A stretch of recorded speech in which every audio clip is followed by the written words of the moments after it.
On this episode of Beer, Blues, and BS, I'm asking Kidder some hard questions about his beloved franchise. That's right, Star Trek. We're going to talk a little bit about it. Actually, a lot about it. Also, can I complete this terrible beer? Well, you know me, I'm always up for a challenge, so get ready for that. And also, I'm going to talk controversy. What's the big controversy involving a little company? Little tiny company. You may have heard of it. Goes by the abbreviation of GW, for Games Workshop. What are they up to now? Well, I'll get into all of that. So get ready. It's going to be a fun show. I promise. It's always a good time because you're in a good place. Welcome to the show. It's Howard Blues and the Mark Kidder. Pour a cold beverage, pull up a seat, enjoy time with friends. Triple B! Well, the Triple B sucks. Okay? Come on. Whatever, man. This is Beer, Blues, and BS. Online at beerbluesbs.com. Good evening, ladies and gentlemen, and welcome to Beer, Blues, and BS, the podcast that's less controversial than the world's largest miniature gaming company. More on that later. I am your host, the living embodiment of Charlie Brown, Howard Blues, here as always with my co-host, the man, the myth, the legend, the Mark Kidder. Kidder, how you doing tonight? Howie Blues in the house. I'm all right. Another day, another week is gone and done, finally. So that's something. It's We're here. always nice when those weeks are done and you know you're able to just kind of sit back, relax, enjoy the weekend.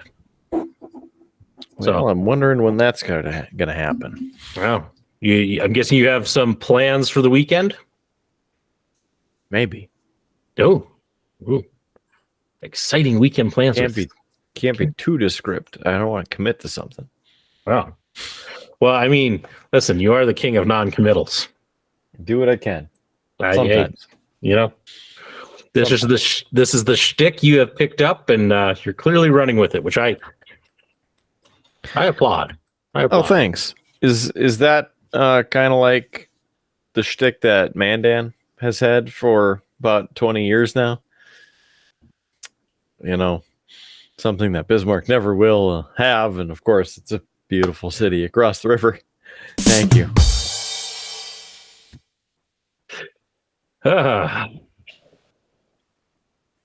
We got to like sneak you into like a Mandan like promotional video where like, you know, you're talking all positive and you go, and the best part about Mandan, it's got a beautiful city right across the river from it. Great view. Great view. I thought it was going to be when you leave, but I want something that might actually make the video, you know? Oh, right. Yeah. Well, Kidder, hey, this has been some great beginning banter, but we should get to everybody's favorite segment of the show, and that is What's on Tap? Good sir, what are you having tonight? That means I probably need to, find something to drink then. Let's open up the old Triple B fridge. Let's give this a shot. One I just happened to pick up. What? You okay over there? Okay, so since I did my intro, it's been bugging me. There's a lot of dust on my camera, so that's just try to clean it off real quick. I was trying to do it while you weren't looking, but I wasn't fast enough. Nope. So this is one found recently from the Surly Brewing Company, a lemonade refreshing ale. Summer is kind of here, and then it'll go, and then it might show up again. So, tasty lemonade, I hope. This is apparently a refreshing lemonade ale, 5.5% alcohol by volume, 12 fluid ounces. It does contain alcohol. It's bright, it's crisp, it's lemony, and brewed and canned by Surly Brewing Company, Minneapolis, and Brooklyn Center, Minnesota. What else do we have here? It's a malt beverage with natural flavors added, not Ball Corporation aluminum, and of course the unique design. And there's a lemon taking other lemons up to space, and an eyeball shooting out of a lemon, and a dead lemon, and then a lemon sliced and diced. I'm hoping it's good, Kidder, because it actually sounds really good. Like That's what I'm hoping. Like just the description of it, I'm like, I could go for one of those. Probably more than what I'm planning on drinking, but so I'm hoping it's good. Well, cheers. Lots of lemon right there. A sour scent. So good. And then you get that malt beverage scent, which is not as appealing, but here we go.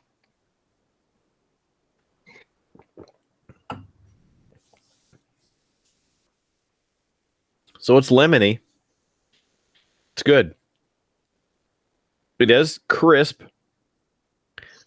However, it does kind of taste like lemon pine sol smells. Ooh. That's not great. No. I'm hoping it gets better. Right now, we're sitting at 2. Ooh. Well, that still might be better than my beverage, Kidder. So, you take a swig and it's lemon, and then it keeps going, and then you kind of get a kind of taste. But carry on. Yeah. So this week, Kidder, I'm parent in charge. So as I turn to my drink your paint water koozie, I'm having something that has been featured a lot on the show lately, but it's because I've been saving it for a parent in charge. But this is the from the Kettlehouse Brewing Company. It is the Mexican Chocolate Stout 2023, also known as, I believe JS's words on this, Chocolate Dawn dish soap. He was not a fan of this. I was not either. Yeah, I know he didn't finish it. I don't know if you finished it. I made mine disappear. But I elsewhere. Yeah. And then I don't know if Local Geek finished it last week. So this has been a beer that has been like KOing everybody. So I'm a little worried on this. But for those who maybe haven't checked out those episodes, go back, take a look. Starts with the 3-year anniversary show, which is excellent. It's laugh out loud funny in parts, so make sure you check that one out. But this is an imperial stout with cocoa nibs, cinnamon, and habanero pepper. It has such descriptors as spicy, sweet, robust. It is 10% alcohol by volume, 20 IBUs for people who care about that stuff. And as we said, it's brewed by Kettlehouse Brewing Company in Bonner, Montana. I'll read this real quick. Survival is about having the right gear, positive mindset, and surrounding yourself with good people. We teamed up with our friends and blade makers at Missoula's own Zombie Tools to create something sturdy, robust, and flavorful to help prepare us all for the long Montana winter. So this is their the 2023 edition. I had the 2022 edition back a year ago. So we'll see if this is good or bad. Nothing to really pick up off of the smell.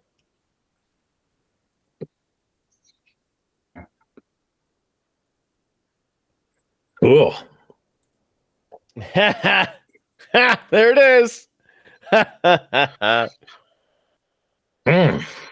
is undesirable. That is undesirable. That is not great. And I got a whole pint of it. It is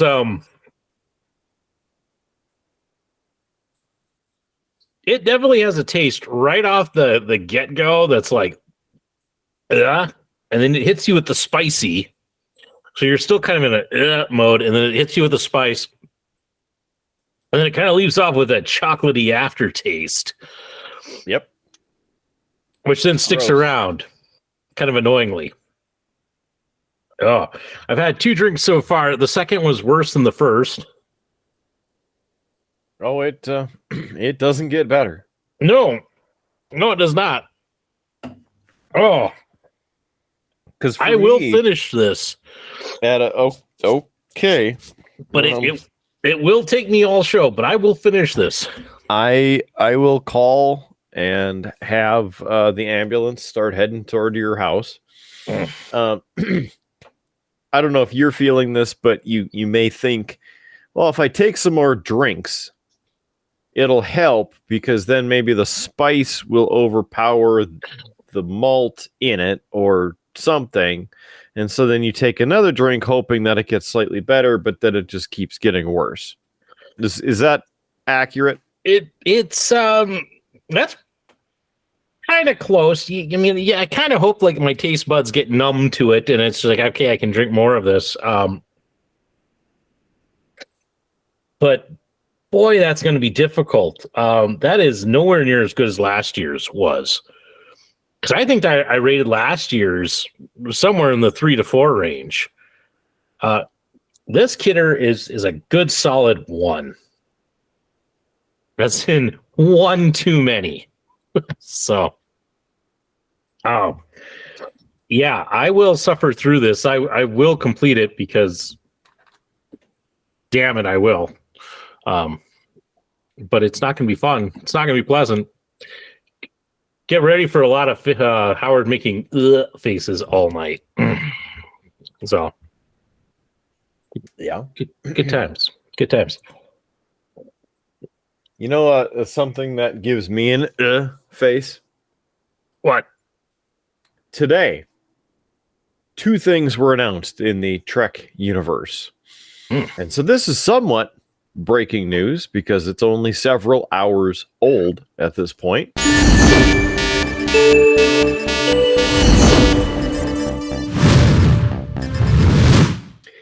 On the side, the upcoming season 5 of Star Trek Lower Decks is the last. Ooh. Boo. Yeah. Boo. Garbage. That's what I have to say to that.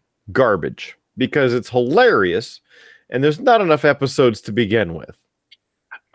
Well, and that one has been very popular. So I would assume. I've enjoyed a lot. In fact, until Strange New Worlds premiered, that was my favorite new Trek series. Yeah, I haven't seen any of it, but I mean, I've seen enough people cosplaying it. I've seen the comments out there, kidder. You've seen me cosplay it, which says something. I mean, that does say something. I have yet to see you in a Star Trek Discovery cosplay. Yeah, it's not going to happen. So that definitely tells you something. Yeah.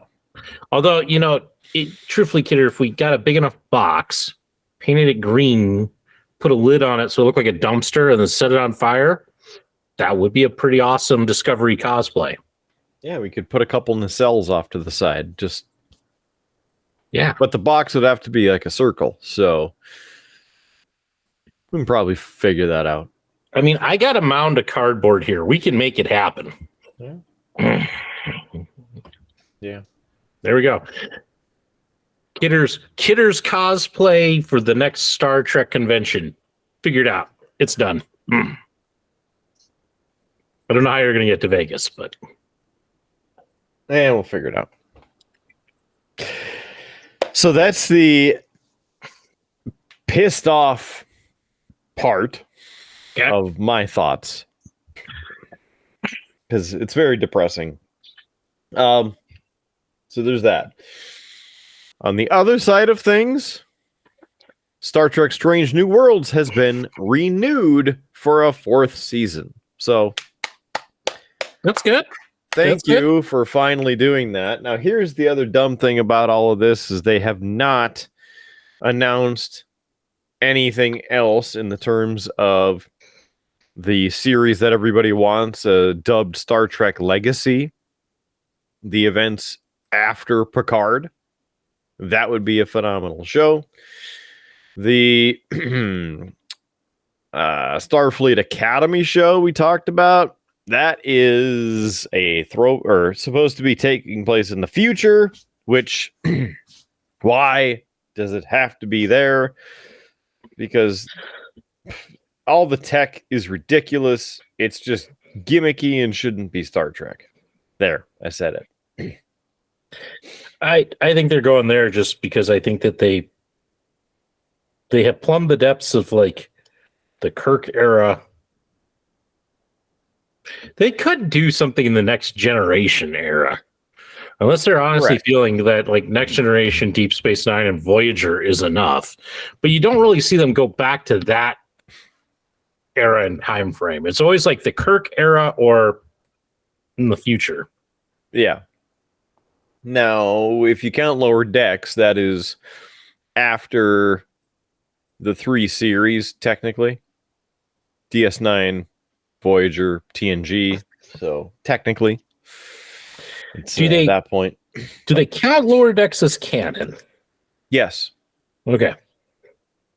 Also because I don't want to spoiler. Listen, all I need to hear was, yeah, it's canon. Okay. But still, I mean, that's 4 shows where, like, you had original Trek, you had Strange New Worlds, you've had Enterprise. What else? There was something else there. Wasn't there? Am I missing something? Well, the Section 31 movie will be taking place, apparently, in that time frame. But yeah, if you go in the timeline chronologically, you have Enterprise, and then Strange New Worlds. I should say Discovery, and then Strange New Worlds. Then you have the original series. It looked like somebody was looking in your window. Unless it's just the quality. Oh, yep, there they are. There's the lights. Okay. It's not a person, just creepiness. It's just cars going back and forth on my street, man. And yes, on the street. You can see more of my window because I took the big box down that's been up there and put up a smaller box. Figure it out, Howard. Point that way. Which I will talk about later, Kidder. Yeah. So, okay. A little tease.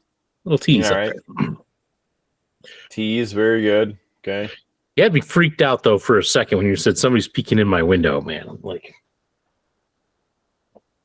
the hell? Got you good. Well, I mean, it's just maybe it's like Big D. It could be. Weirder things have happened. Yeah.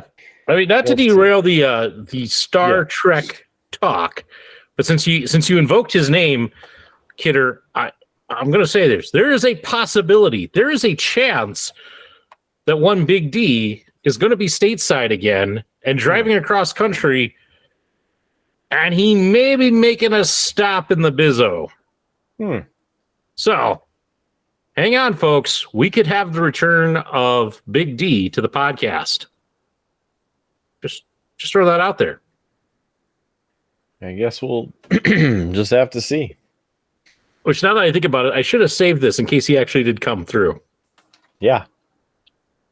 Yeah, rookie mistake. Anyway, you were going through the chronological timeline of Trek. Yeah. Basically, yes. But unless I, missed switching gears. No. I mean, you got Enterprise from 2151 to 2155. Okay, if you want the actual years. Then give it to me anyway. Discovery seasons 1 and 2 from 2256 to 2258. Then you have Strange New Worlds, which starts in 2259. until we'll see when it ends. The original series, 2265 to 2269. Then you take a bit of a swerve and go into the Kelvin timeline, if you're into that. In the Prime universe, you have the animated series from 2269 to 2270. And then sometime in the 2270s is the motion picture. 2285 is the Wrath of Khan! And the Search for Spock immediately after. 2286 and conveniently 1986 is the Voyage Home, Star Trek 4. 2287, Star Trek 5, The Final Frontier. 2293, Star Trek 6, The Undiscovered Country. 2364, so about 100 years after the original series premiered. You have The Next Generation, which runs till 2370. Star Trek Generations occurs in 2293. Then you have Star Trek First Contact, which is in 2373. The reason Generations goes back to the 2200s is because of where it starts, but then it goes forward to 2370, if you're following along. Star Trek Insurrection is in 2375. Star Trek Nemesis, 2379. And then a slight backwards, just with the timeline. You're in Deep Space Nine for 2369 to 2375. Voyager is 2371 to 2378. And Lower Decks, 2380 to, again, where they leave off. Star Trek Prodigy, which is another animated series, 2383 until we'll see when that ends. Then we have Picard. That starts in 2399 into 2402. And then again back to Discovery, where it's the year 3188 into ridiculousness. You know what I find interesting about this, Kidder? And don't take this the wrong way, but hopefully you'll see my point. None of those dates really matter, to the story. It's not like you get a lot of Star Trek where it's 2 years later. That's the interesting thing. And while none of that matters, the fact that the Star Trek fandom has worked that all out or has demanded of the writers and the producers to lay out when these things happen, I mean, it just shows how much the Star Trek fans love this stuff. Because we don't really see all of that with Star Wars, right? Star Wars is another story. The dates really don't matter. We kind of do a little bit of hand waving and go, yeah, this happened 20 years later. But, it's not like we have a jumping point where it's well, it happened in the Republic year of 342. So that's just an interesting note. The reason they go in that order, and it is by years because it's supposed to be in our timeline. So that's why that happens, I guess. Yeah, I just mean that it doesn't ever really the dates really don't matter except for when they do their back in time stories, but overall, the actual date doesn't really tend to matter. It's not a plot point in a lot of stuff, if that makes sense. And so I'm just saying it's kind of cool that people have gone to that great length to figure that all out. So that's why I said, like, don't get mad. It's this. I'm not insulting it here. I'm just saying this is interesting that they've gone to that length. It's like the fact that in Star Wars, every character, every background character you see, at least during the Lucas era, had a name, a backstory, and a home planet. Like, that's kind of crazy. Yeah, I mean, technically. Yeah. Captain Kirk was born in Iowa. Yes, I did actually know that.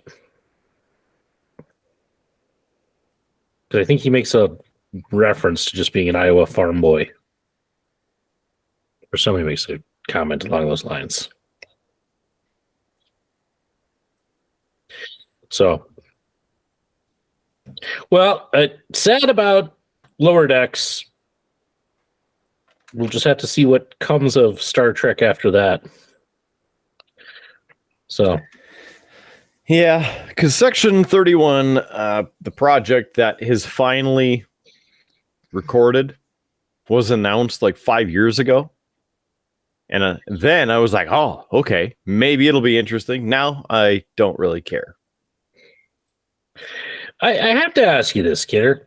What do you think the health is of the Star Trek fandom? Is it as getting older by the year? Well, I was going to say, is it as popular as it used to be? Do you think it's going out of style? Is it? I mean, I think it's still very popular because there's still a bunch of people watching, and according to the streaming numbers, the series and the episodes happen to be at the top of the streaming charts. So the metrics across the streaming universe, they're showing that there are good numbers. I personally feel that it's the person or people at the head of the decision making for this Trek universe who are withholding the good Trek and giving us this other stuff that just isn't Trek. It's other sci-fi. And well, now that Paramount is up for sale and potentially being purchased by Skydance Studios for like $20 billion or some stupid amount, that may change a lot of things in how Trek is made, put out to the public, movies, those sorts of things. And I forgot to mention, just a side note, speaking of movies, that apparently there is a fourth Star Trek movie in development, and it's an origin story of some kind. That does not include the crew from the first 3 of those Trek movies that you adore. Which is a little bit of a shame. I mean, Zoe Saldana is a huge Star Trek fan. So having her not only play a role, but be super interested in the content is a plus. Well, and don't forget Simon Pegg, who's been playing Scotty. He's a huge Star Trek fan as well. Yes. Like honestly, let me ask you this, Kidder. If the plot was different of the Calvin Universe movies, if the plots were different and more in line with your tastes, would you be okay with that particular cast bringing us Star Trek? So I had nothing wrong with the cast because I actually enjoy their acting. I would have preferred them telling a different story because we didn't need them to be Kirk and Spock and Uhura and the crew. We could have made a whole different ship. We could have made the USS Independence. We could have made the Defiant and then gone down that road, because the Defiant was in the original series and was lost. And then in Enterprise, in the alternate universe, the mirror universe, Captain Archer actually finds the Defiant, steals it from the Tholians, and then that's how he begins conquering the Empire. So basically, keep the cast, the actors, Yeah. but not in those roles. Okay, because I was curious if like you would still want, you know, like if you had that cast playing those characters, but it was just a different, more along your lines, didn't mess with the timeline. Shrek, if that would have been acceptable. I would, the two things there, because technically, again, with them being Kirk and the main characters, those prime characters, that's what screwed with the timeline. If the visuals were more along the lines of, again, how they should have been from the series, and then even if they had that alternate or a ship from the future coming back, right? Well, that still could be part of the prime universe, but with different people. Okay. I was just asking, just Yeah. you know, just probing, see what you thought.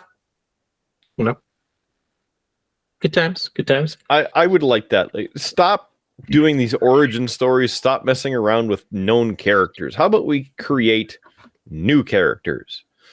How about we see what else happens? Like you're saying, TNG, DS9, Voyager era.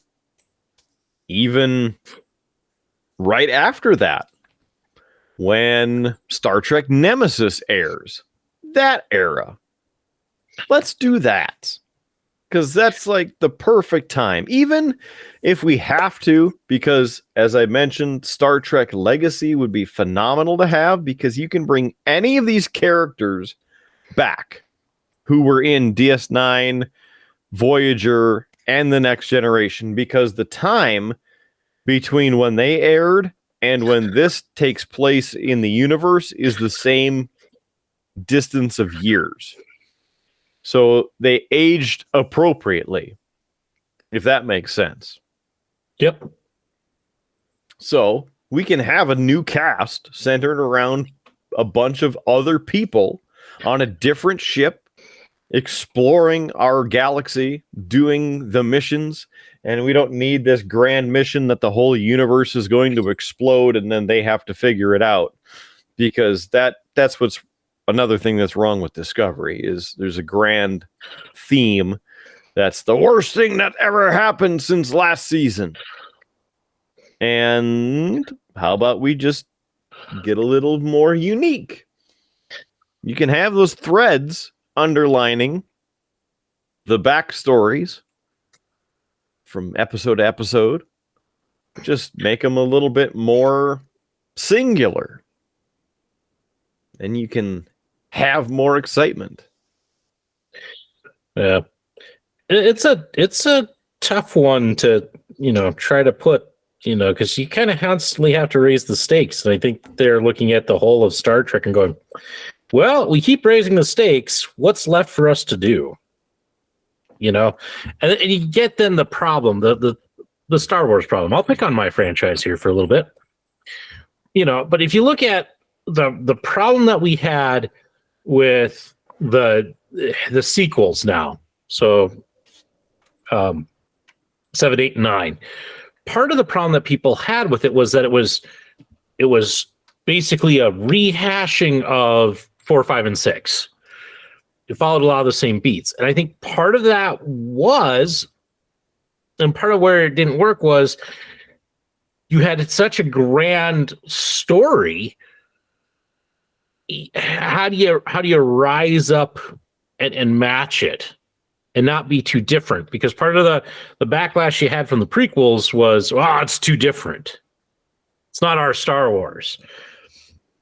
so I think that's where you had this overcorrect. But we've raised the level to this. We have built a space station the size of a moon that can destroy a whole planet. How do we up the game there? We build an even bigger space station inside a planet that can blow up a galaxy.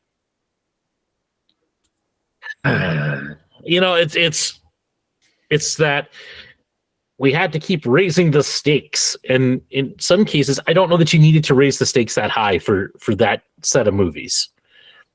And I think you could have gotten away. There's a lot of other problems with it for sure. I still enjoy it because it's Star Wars and woohoo. But I think that's maybe part of the problem, and that might be part of the issue that they're having with Star Trek, is there's been so much Star Trek that it's kind of like, well, what do we do now to make it interesting and grow it? And it just might be the people that they have are just not the best science fiction minds. You know? I guess if you have, more of a thought to that, I didn't mean to interrupt you. Oh, no, I was just going to say, and this is why I kind of had asked you where the health of like the Star Trek fandom was, because I think that there's still a lot of people out there writing some really great science fiction novels and books, and there's other science fiction TV and such that's coming out there that maybe just is different enough that could be pulling people away from, like, well, it's Star Trek. We've seen it. We get the idea. Yeah, we like these new interesting concepts. So that's why I was asking about the health of it, because we don't like it when people change our stuff. Yeah, in some ways. Not saying that Star Trek needs to change. I'm just saying, like, I could see people going, yeah, I've seen Star Trek. I've seen a lot of that, but I'm really into this other, thing. This is really cool concept. We get more of this. I think the current iteration of the writers need to change their focus, because you think about Next Generation and how awesome a lot of the episodes were. And there were a bunch of them because they were putting out 24 to 26 episodes per season. So you have that to take into consideration. Then you could potentially run into the Romulans. You could run into the Klingons. You could run into an unknown species. Fantastic.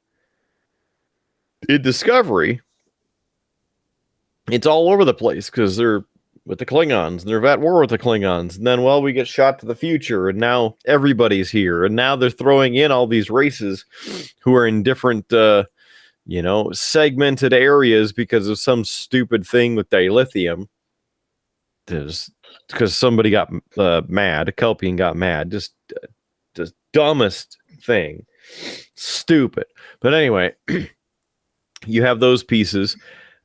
And now they're trying to bring in other elements from the Next Generation. It's literally what the theme for this current season is based around. An episode of the Next Generation. Why? Because it was a great episode and they don't know what to do. Yeah. It reminds me a little bit of the change and attitude that happened in WWE, to tie in a different fandom that we follow. For a while, the whole thing with WWE is we want to hire writers who are Hollywood people, not wrestling people. We don't want to hire any more wrestling people. We want, Hollywood writers. And I think that you can kind of see that the product went down at that time. And nowadays, I think that it's, they have moved away from that. I think they might still have some of those Hollywood types, but I think that they're moving more back to, hey, let's go with what makes the most sense. Let's build some actual storylines. I mean, I think anybody who looks at the success that they had with the Roman Reigns, Cody Rhodes build up to Mania and then the payoff could tell you that that's not the stuff that would have happened with Vince. We wouldn't have gotten that. And so far I've seen very positive reviews for how this is all played out. Mm-hmm. So hey, it's a change in the writing style in that they're actually letting talent shoot their own promos. You might give them like, here are your bullet points, but how you get to them, that's up to you. There's it was a very popular segment right before Mania that was Drew McIntyre, Seth Rollins, and one CM Punk. And that's what they did. They gave him some bullet points. Here's the things you got to get across. And they just let these guys wing it. And it's, again, being viewed as one of the best segments we've had on, Raw for a while. So I kind of am wondering if with the Star Trek, again, getting it back to the topic, if it's just the fact that we've had so much, you're hiring writers out of Hollywood who maybe aren't Trekkies, aren't those fans, didn't grow up with it. They're doing it because it's a job. And so they're doing things like, I'm going to watch some of the old stuff to get some, get the feel, get the flavor. Oh, this episode was actually really good. Let's take that. Let's expand on it. Let's make a theme out of it. And that's where you're hitting this. I don't want to say a complete lack of creativity, but not the most original work. Now, what I would like to see them work on and build off is going to visit these races, just like Strange New Worlds has done. They're exploring different areas of Trek that haven't been given enough love or whatnot before. Very interesting. But also Lower Decks. They're going to these different places, and there's so many elements of Trek built into those episodes of Lower Decks that it's just fun to watch.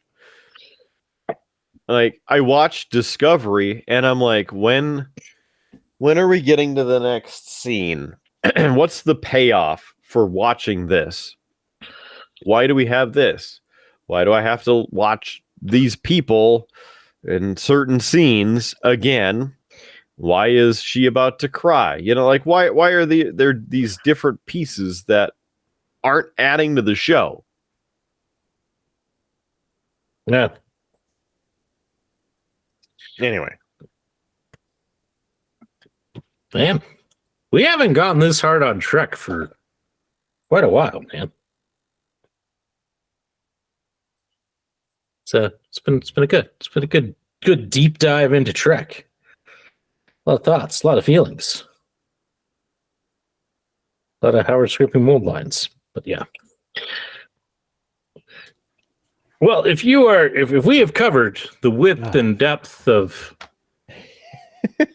I just like, you think about, like you're talking about, of the widths and depths of things.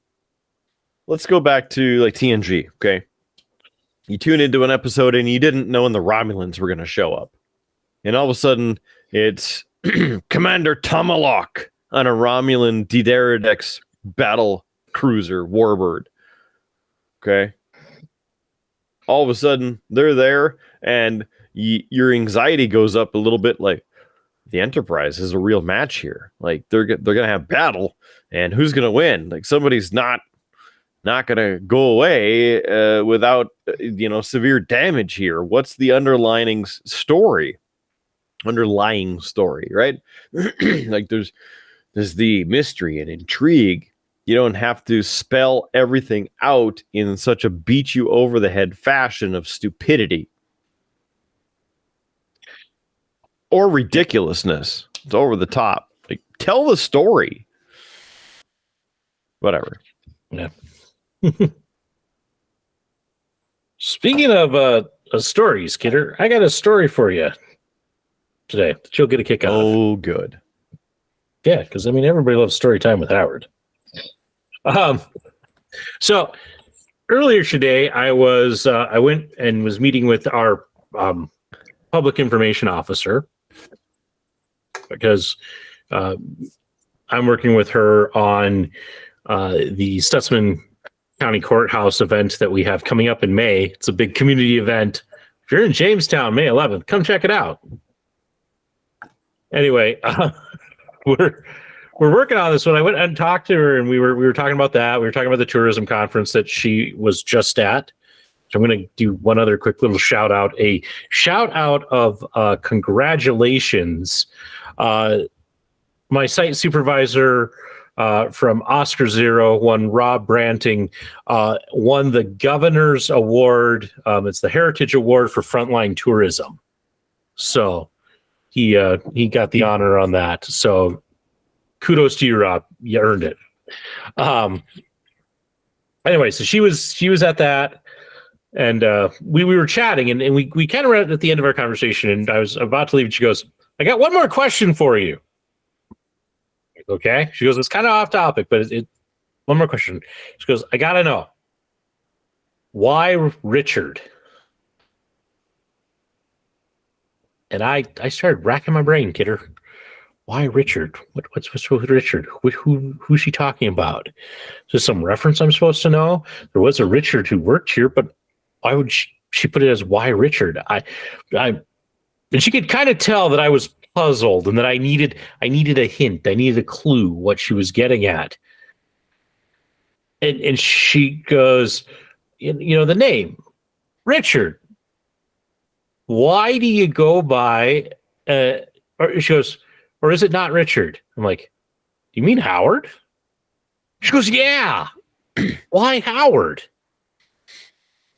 And I'm like, well, she goes, listen, it's not that I was snooping, but I saw that you had made a comment on the post about Rob winning the award. And so I clicked on your profile link and I see that it's all this stuff for this podcast, but you're named Howard on it.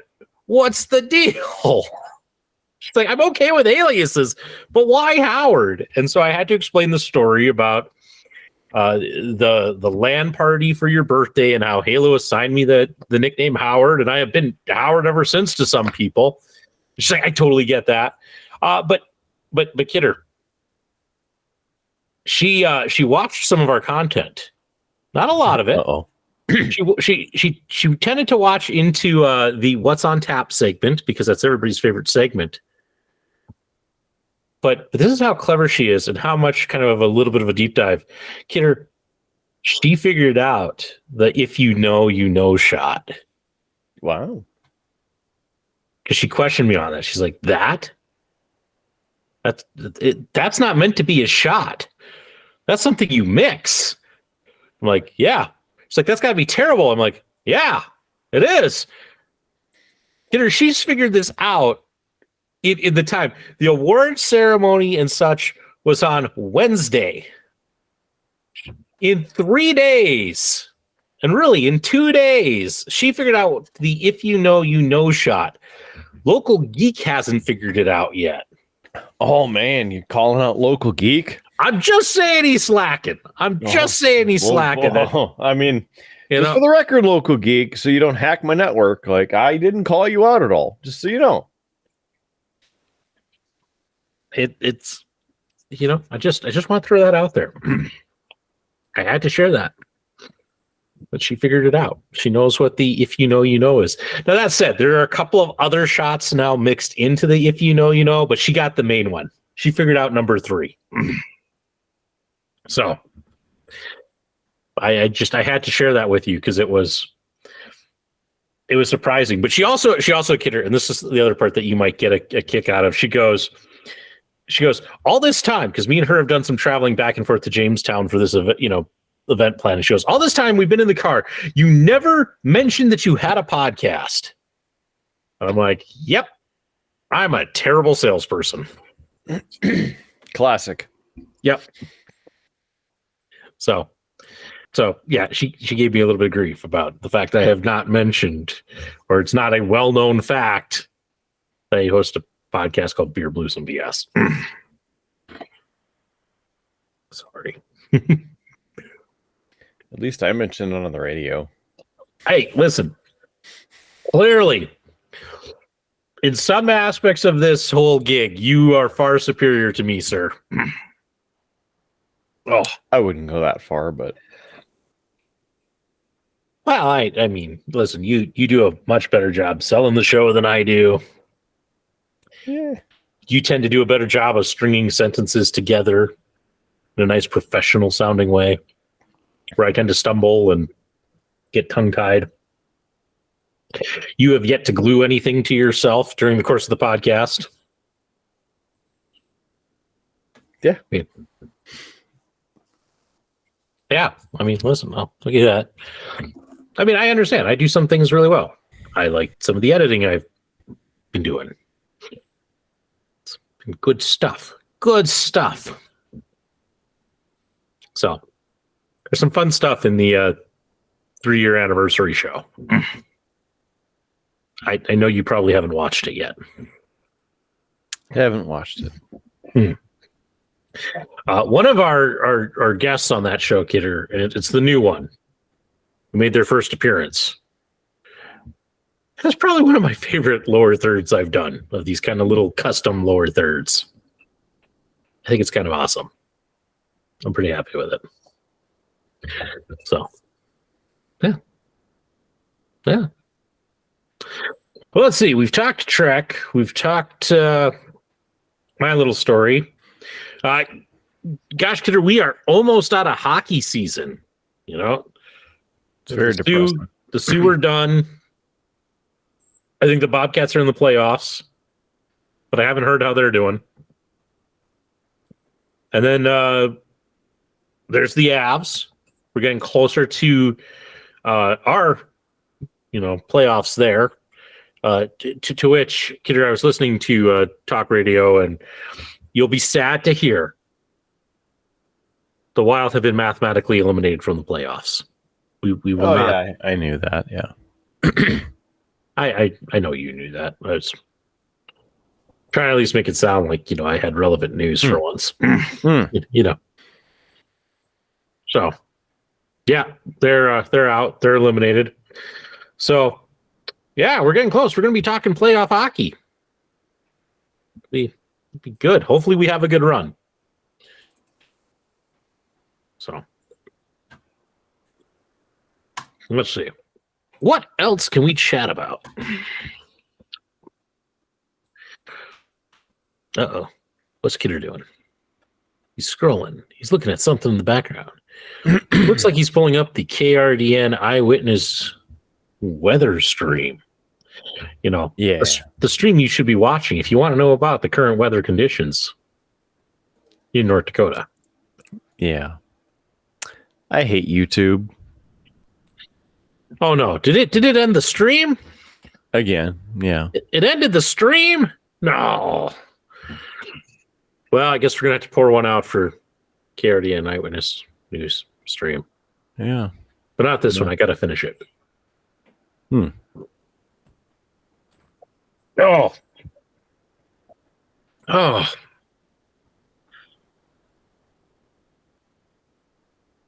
This is terrible. Mm-hmm. I'm over half the way done. So I'm getting there. Mm-hmm. Yeah. Yeah. Well, Kidder, I know you're now depressed about that ending. I'm just agitated. Speaking of, it's not supposed to do that. Yeah. No, I get you. How about this? Spoiler or no spoiler? Depends. What are you spoiling? For a trunk. For a trunk. Like, what's in a box? Like, no, on a car. Oh, like, should you put a spoiler on the back of your car? The age-old debate. I'm not gonna lie, Kidder.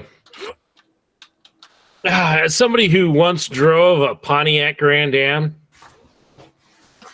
it definitely went faster because of that spoiler I had on the back. Okay.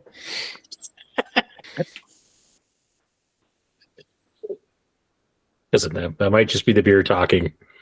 That might just be me trying to make you laugh. Sure. Which I clearly failed at. So maybe I need a little help to make you laugh. You know,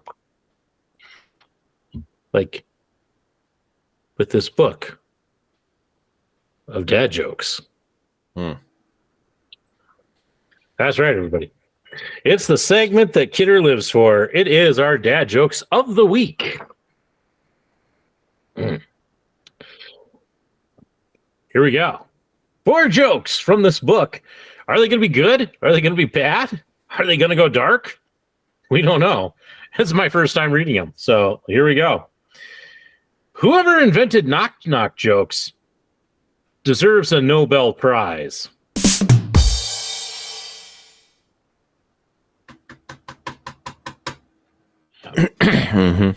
What is black, cool, and stands in a forest? A deer in a leather jacket.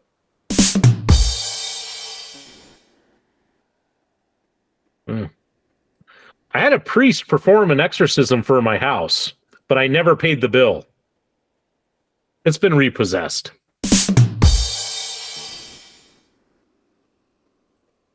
And our last dad joke of the week. My therapist told me to write letters to people I hated and then burn them. I've done that. But what do I do with the letter? There we go. That was clearly our dark joke of the week. So that has been your dad jokes of the week. Hopefully you got more enjoyment out of that than Kidder did. That's pretty depressing. Yeah, listen, I'm just trying to bring you up, man. Just trying to bring you up. Right. You know, a rising tide lifts all ships. I don't know really how that applies to this particular situation, but I'm trying. I don't know. Kidder, do you want to hear about some controversy? Yes. Oh, good. Because, boy, do I have some controversy. And it's involving one of the largest wargaming companies in the world. It's Games Workshop. And hey, we're gonna even make this a little bit of an interesting thing, because we're also going to make this a History with Howard segment. Whoa, that thing's back. History with Howard!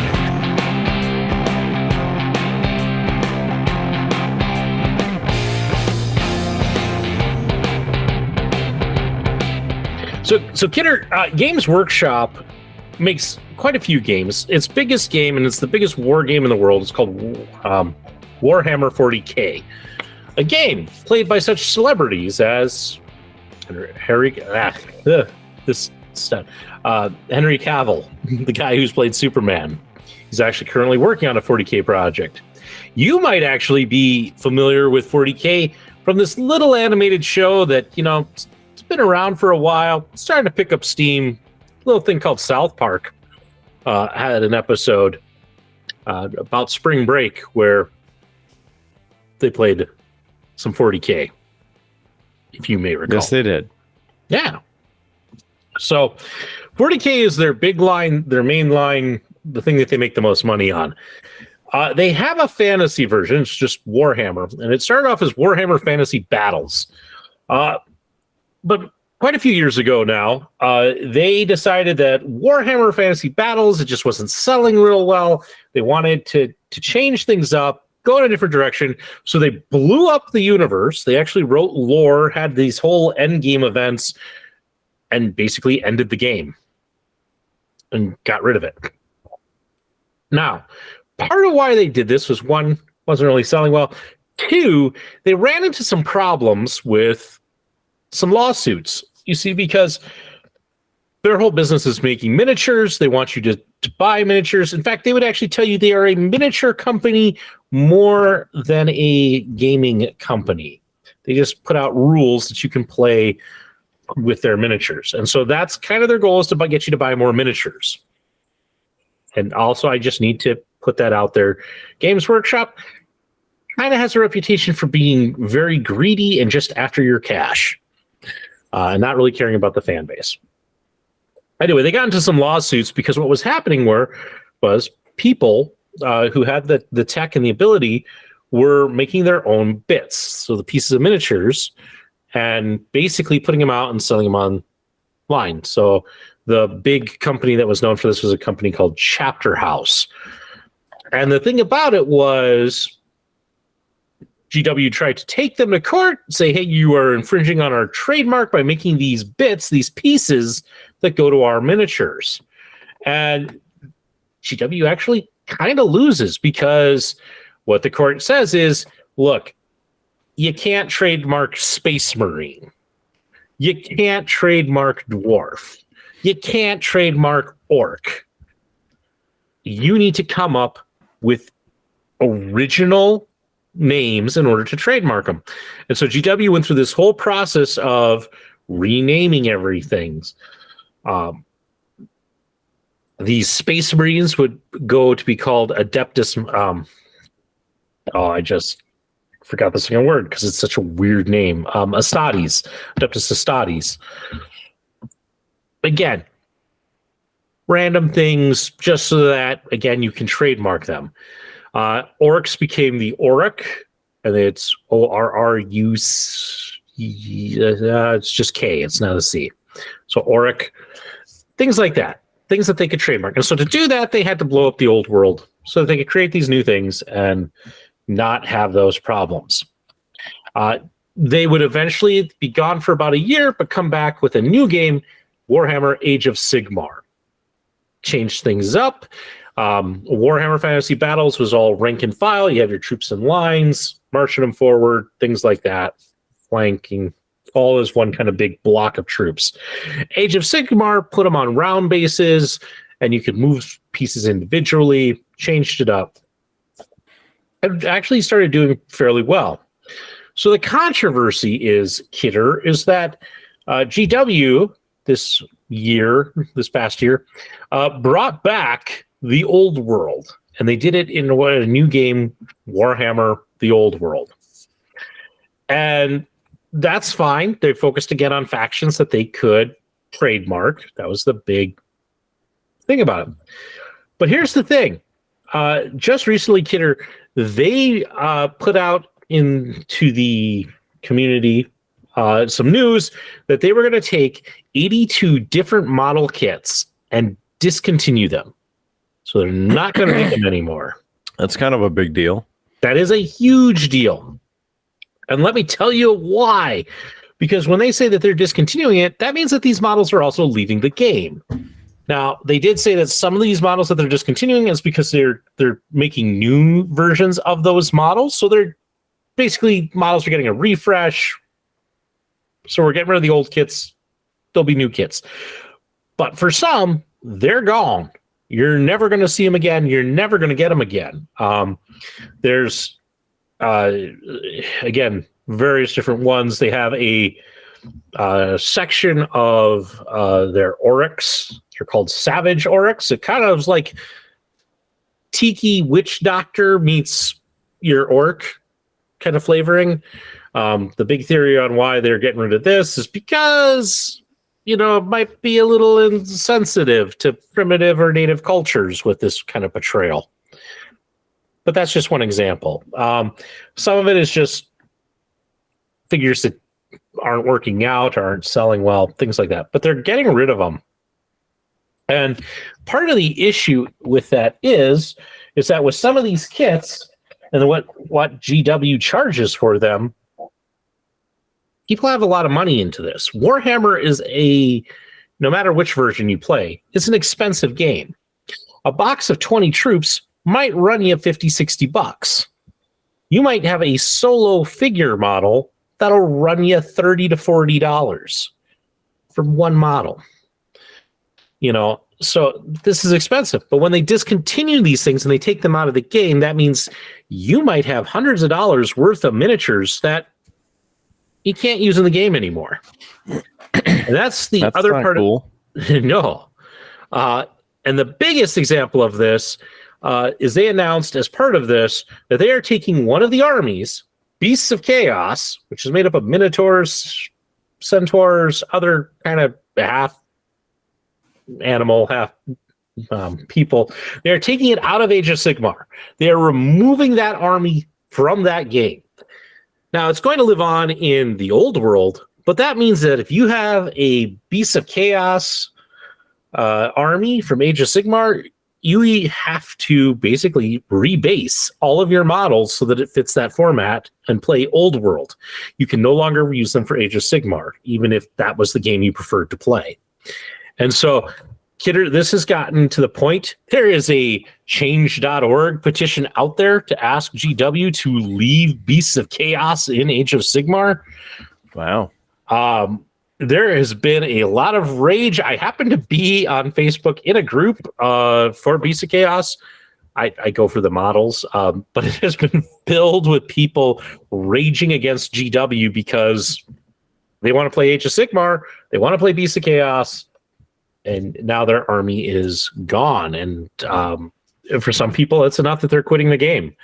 And again, the average Warhammer army, Kidder, is anywhere from $850 to $1,000 for a competitive army. That's a bit much. Yeah. So it's a big deal, but this is kind of commonplace with GW. I mentioned Cursed City, and I've talked about the controversy over Cursed City on this podcast. That's the small box I have up there. But just an example of kind of the money thing, Kidder, they put out 2 expansions and only 2 expansions to Cursed City. So there's Nemesis, this lovely guy here, and then there is Night Wars here. But here's the thing. When they put these kits out, there are no models in either of these expansions. Okay? Which, what they did tell you was, hey, do you want models for the, that actually play with these expansions? Here you go. So right here are the kits you need to purchase in order to play this. Kidder, I'm just going to kind of go, and I kind of look up, and I'm going to estimate a little bit, but when we talk about it, $30 model, $50 model, another $30 model, $23 model, and this is about $50 for this unit of 3 bats, just so you can play with the models for this. Terrible. And that's not to include the $40 to $50 price tag for this expansion. Another thing? Just for the expansion. So $50 for this, but then those prices that I told you for the models. How about no? Yeah. It's an expensive hobby if you're trying to do some of this. So sounds like it. So I have been scouring, and I have found quite a few of those models on the cheap. So finding places where people are selling dented boxes and things like that. So just so I can get it. But it's just a great example of how GW tends to treat its fans. And crappily. Yeah. And that's kind of the sad thing. I mean, they are a publicly traded company. They are in it to make the money. And that can be, an issue. And they're not the only gaming company that goes through this. Privateer Press, a company that I have followed because I like their miniatures. They're very characterful. They recently switched from 3rd edition to 4th edition. And when they did that, they said, and we're moving the storyline forward, and we are basically discontinuing almost all of our models. We're moving on. We're creating new factions. So, for instance, as I grab props that I wasn't quite prepared for. There we go. Consummate professional Howard Blues, always ready Always ready to display what he needs to display. Yeah. So I didn't think I was going to go this way, but so like for instance, this guy here, this is one of their troll models. Okay, it's one of their warcasters, and he's got a very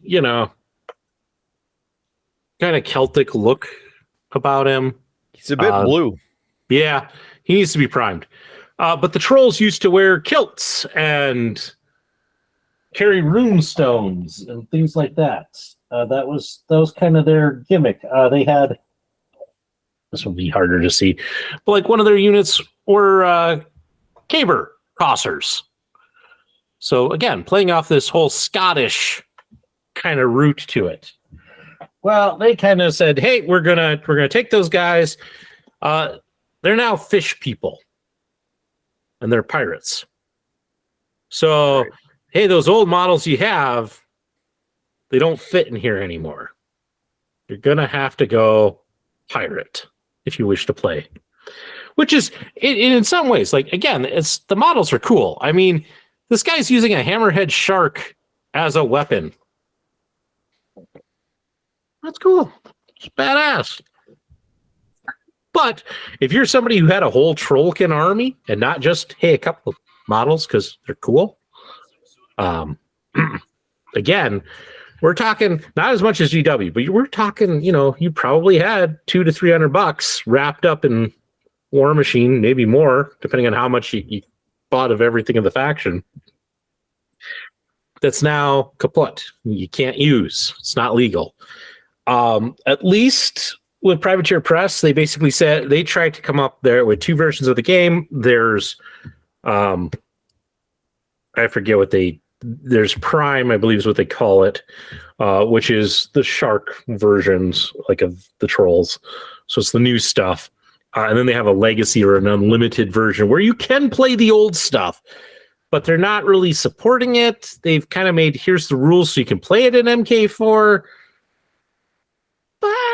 We're not going to say that we balanced it, and it may not be the best.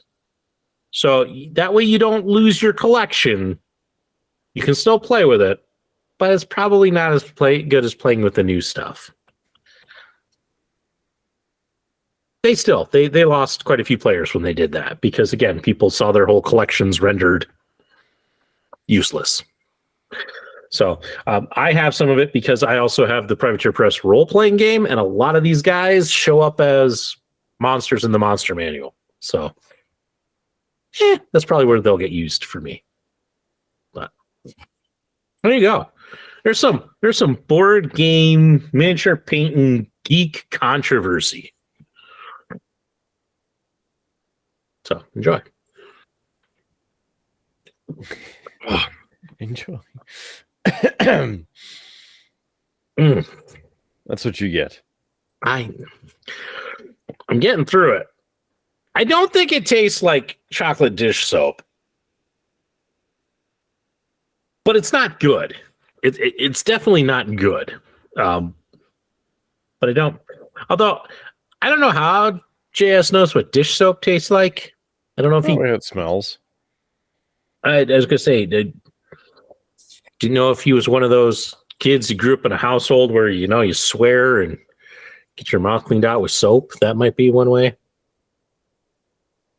Maybe. I don't know. Did your parents ever do that to you? Did you have to do? No. I didn't either. I've just always been a consummate professional.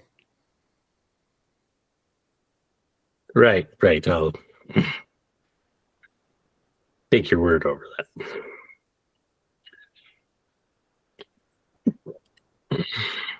Well, yeah. It's like it's getting worse as I get to the bottom of it. Yeah. It's where all the sediment is. Ugh. Whew. It's going to be a struggle. So, well, kiddos, see, we've talked Trek, we've talked board games. Anything else you've been watching besides Trek? Anything else coming across the old Mark Kidder airwaves? Watching Gold Rush Whitewater. It's one of my top series. I enjoy that. Dark Side of the Ring. Been watching that. And what else? Bar Rescue. Try to watch I can't remember what the movie's called, but it's a newer movie, but super bizarre. It was a straight to streaming movie, I think on Apple. And it switches back and forth between the book life that she's written and real life, and like comes together. I don't know. It's not really resonating with me. We had to kind of stop watching it. Interesting. For us, we haven't watched a lot. My wife keeps falling asleep during stuff. But we're continuing on with Bosch. We're into season 3. That's still a good show. I like it. It's he still broods a little too much, and he's kind of like really heavy into the brooding in like season 3. You just kind of want to be like, dude, stop. You're not Batman. But it's got enough intrigue and such to keep it interesting. So I like it. I'm enjoying that. But Kidder, we started a new series. It's one that I know you've been waiting and excited for me to get to. We started Loki. Yeah, very good. Yeah. Yeah, we're like an episode and a half in because my wife fell asleep during the second half of episode 2. It's good. I will say I like Tom Hiddleston, but his portrayal of Loki is just, it's a little hard, that first episode, because there's nothing really likable about the character. Everything that's likable about him is stuff that happens to the character like after, because again, this isn't the Loki that we see through the rest of the MCU. This is the Loki who's captured at the end of Avengers. There's still a lot of story and redemption that he goes through in kind of the Marvel Cinematic Universe. And so it's like we're back to like the most annoying version of Loki, where he's whiny and he complains the whole time. Like the whole series of him getting checked into the TVA is just like, we get it. You don't want to be here and you think you're innocent. Just, they could have sped that section up for me a little bit. Sure. I just, because it's kind of obvious what's going on, and so it's just like, I get it. We don't speed this up just a tiny bit. But this is me being nitpicky. So, we'll see. We'll see how it goes. We'll probably watch more of it as we have time, but it'll be slow going. Well, I'm looking forward to hearing your reaction. It's definitely better than this stuff. Oh. Yeah. Oh. Kettlehouse, I like you guys, but stop making this. It's not good. It's just not good. Oh. Anyway. Well, Kidder, we've kind of covered everything that was on the run sheet. Yeah.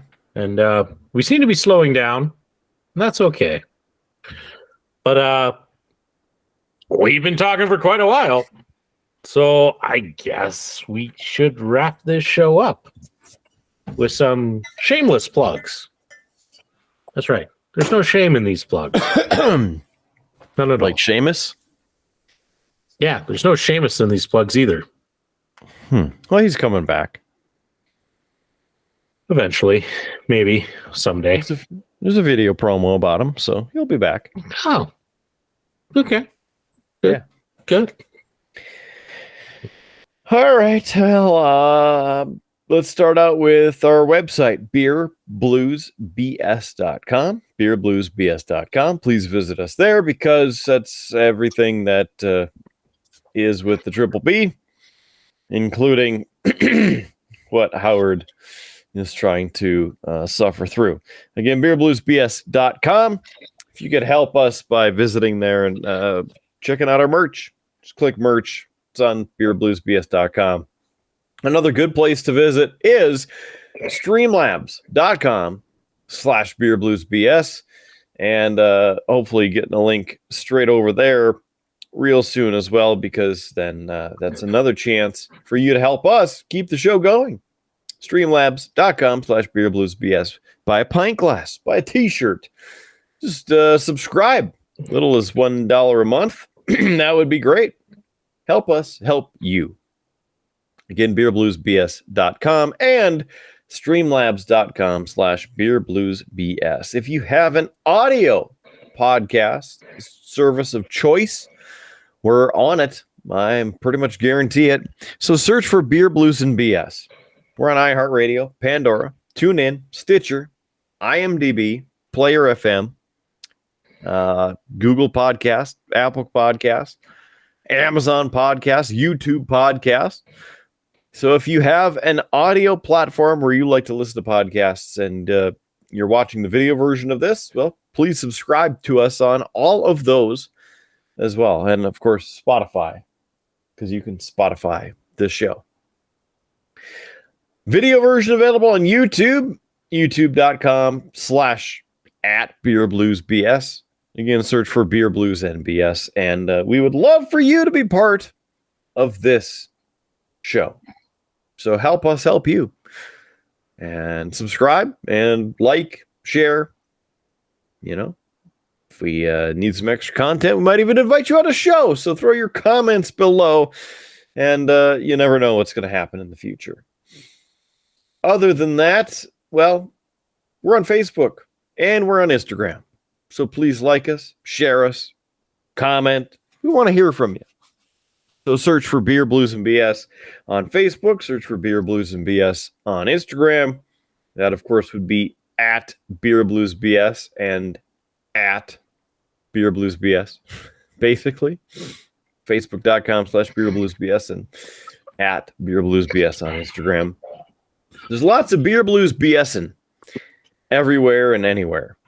And Howard may not survive cheap plugs. He's having a rough go at it. Oh.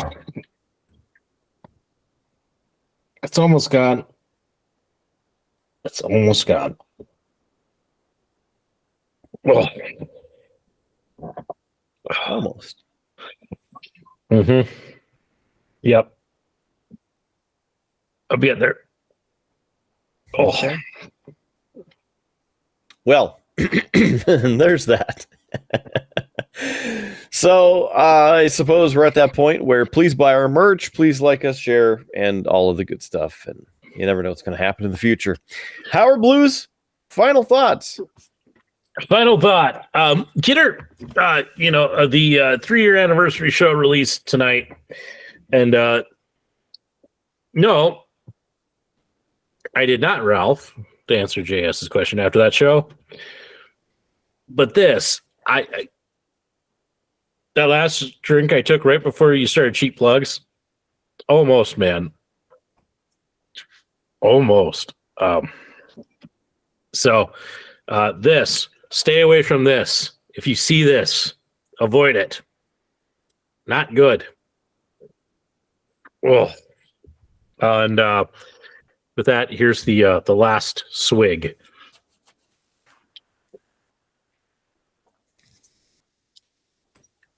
It's gone. I did it.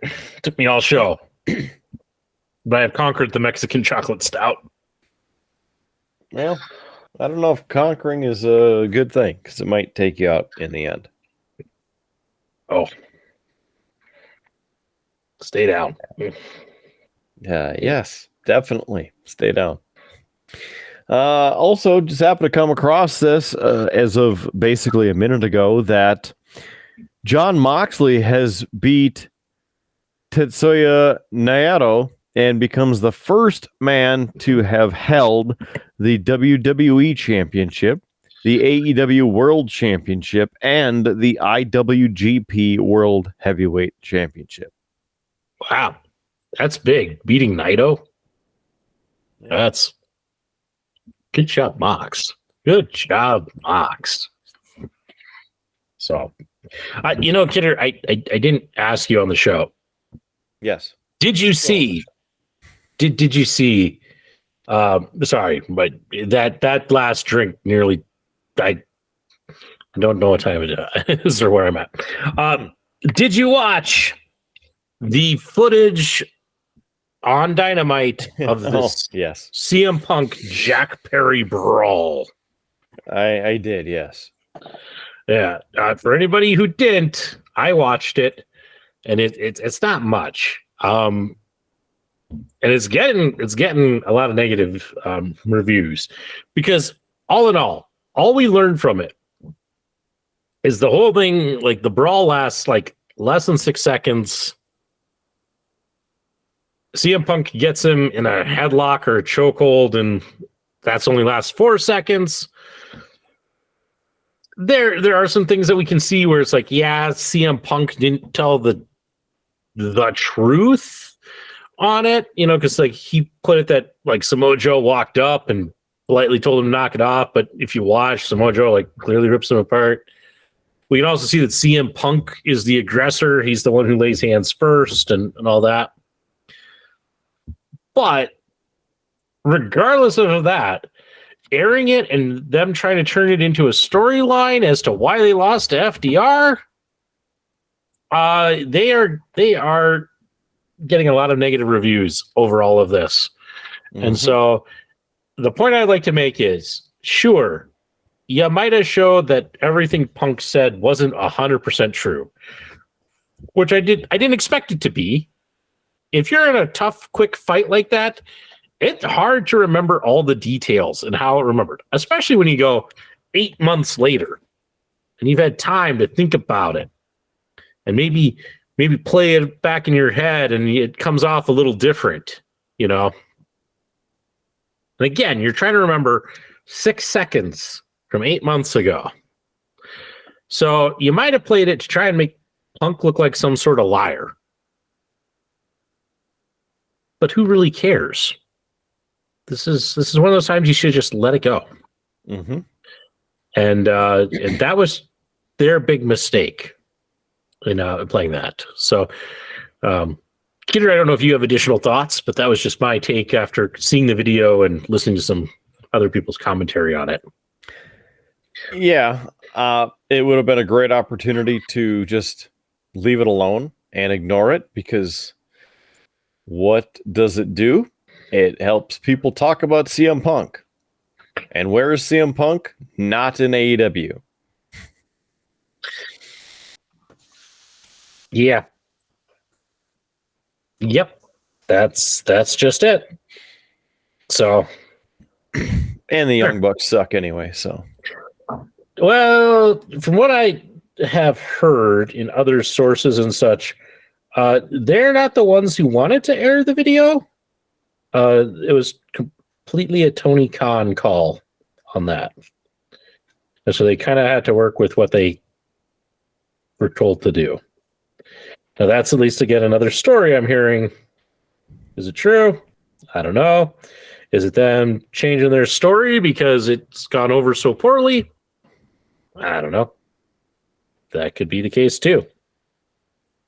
But needless to say, it's got everybody talking about an event that happened 8 months ago that really does not matter for their product. And right now, their product is not great. So Mm-hmm.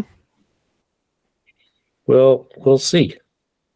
I think somebody did the math, and I think on that episode of Dynamite, AEW spent 20 minutes of their showtime, their precious airwaves, taking shots at WWE. Yep. That's fine. You can do all that you want and just drive yourself into the ground, because that's what you do when you focus on other things. Yep. So, especially with Mercedes Monet as well. Yeah, I've heard that her run hasn't been anything interesting. Yeah. I mean, it's just been a lot of talk, and it seems very full of herself. And I get that some of it could be the character, but it's just not interesting for me to watch. Yeah, I'm not gonna lie. I like Sasha Banks, right? And I always liked Sasha Banks in WWE, but I don't think that this new character and this new portrayal is all that great. Truthfully. Nope. Not a fan. So, but I'm sure we'll talk about it more as more comes out. And with that, I think we got a show, Kidder. I think it's time for you to say those magic words that you say at the end of every show for us to get on out of here. Yeah. It's time to get the hell out of here. So, for Howard Blues, I am the man, the myth, legend, Mark Kidder. Thank you for being here with us this episode and every episode of Beer, Blues, and BS. We do appreciate you and your time. So thank you for that. Thank you for being here.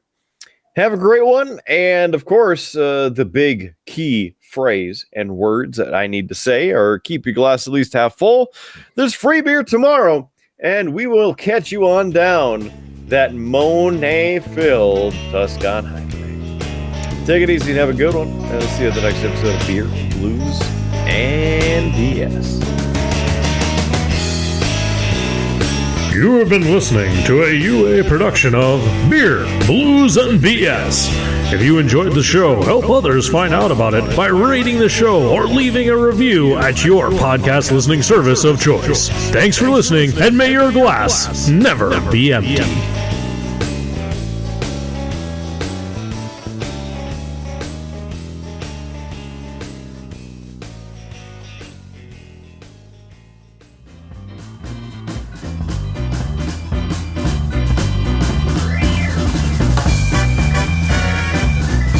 UA Productions presents A Glimpse Behind the Curtain.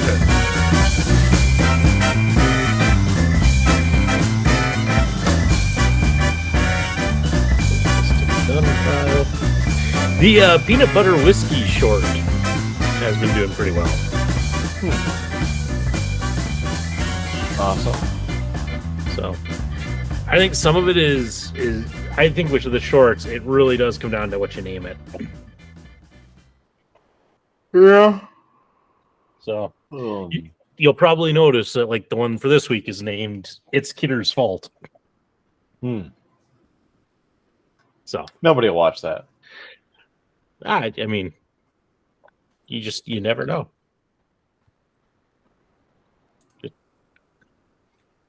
Because they'll probably want to see what you're blamed for. Probably everything, because that's how it goes. It's I can tell you what it's for. It's for the fact that you gave my kids ball blaster guns, and one of them pistol whipped me in the face with it. So that whole thing. Yeah. Sounds like a lesson in parenting. Mm-hmm. Don't let Kidder buy toys for your kids.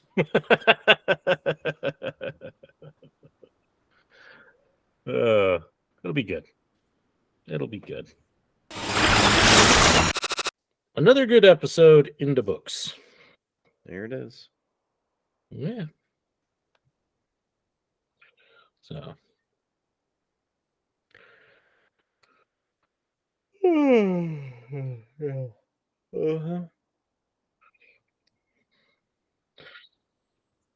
Be good. We good. Oh, but that beer was terrible. Oh, Yep. man. Next time we get something like that, I'm taking it out to my or if anybody brings us another one of those, I'm taking it out to my dad's place. Yeah. Putting it in his cheap beer fridge. Let some schmuck in his dog training group suffer through that. Yes. That is correct. Oh, I mean, I'm not lying. Like I took a kind of a bigger swig right before Cheap Plugs, and I thought it was coming back up. It's like, oh man. Yeah. That was not good. Yeah. Oh. All right. I think we got it behind the curtain. Probably. Yeah, I think there was some stuff at the beginning. So, turn off the old recording.